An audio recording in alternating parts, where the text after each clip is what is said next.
Beginning on page 6, saddle up that cell. See the thing that looks like an inner tube without the hole?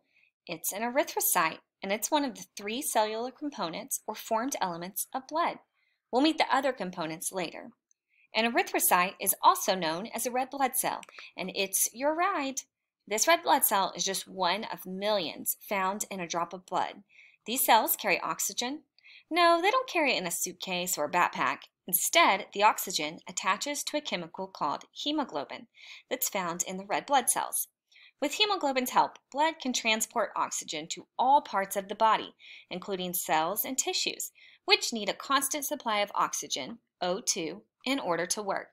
Nice job, red. And this is labeling it, blood vessel. Here's the platelets, and here's this little guy. He's holding oxygen, and he's riding on the blood cell going, whee! Go with the flow. Busy red blood cells are always on the move. But how do they flow from one part of the body to another? The blood they travel in is full of a substance called plasma. Plasma contains some dissolved proteins, but is mostly water, about 90%, which lets blood flow pretty well. Without plasma, these cells would cause a traffic jam. Here's the red blood cells, and he's saying, yeehaw! Your heart open 24/7. Traveling on your red blood cell, the first place you'll visit is the heart. Your hard-working heart is about the size of your fist.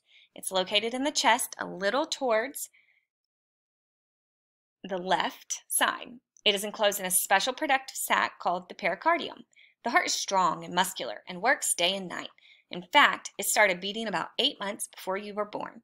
By the time you're 70 years old, it will have beaten about 2.5 billion times. Here's a little cartoon. Meanwhile, in the year 2072, congratulations, your heart has beaten 2.5 billion times. And she's saying, gee willikers. Stay on your side. You'll notice that the heart has 2 sides, the right side and the left side. A thick wall called the septum separates the 2 sides. Each side has its own job to do. The left side receives blood from the lungs and pumps it to the whole body, while the right side receives blood from the body and pumps it to the lungs.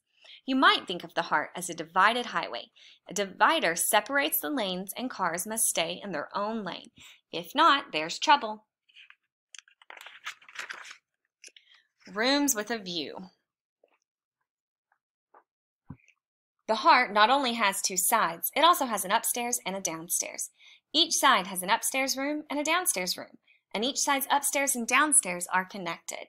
The upstairs room are called the atria, atrium in the singular, and the downstairs rooms are called ventricles. So in total, your heart has 4 rooms called chambers.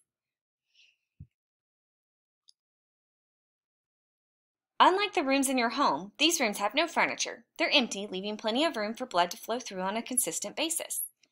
Beat it. It's like Grand Central Station here in the heart, with blood flowing in and flowing out with each beat. Each time the heart beats, it squeezes and then relaxes. This action sends blood through the heart and into blood vessels that go to different parts of the body.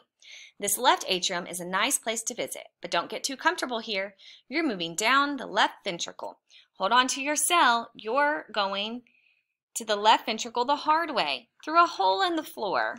And here he's going down through the hole.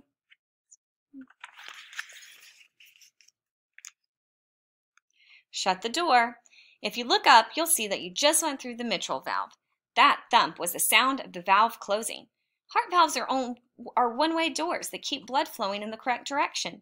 When the left atrium contracts or squeezes, the mitral valve opens. This lets blood go through to the left ventricle. Then the valve closes. The ventricle contracts, pushing the blood out to the rest of the body. There are thin, strong cords that connect the valve to the ventricle wall and help keep the valve shut. Like most pumps, the heart can function with slightly leaky valves. With more serious valve problems, the valve doesn't close or stay closed properly. This lets blood flow back from the ventricle into the atrium. This makes the heart have to work harder, which could damage it. But when everything works well, blood goes through the valve and keeps going where it's supposed to. And he's in there saying, everything looks good in here.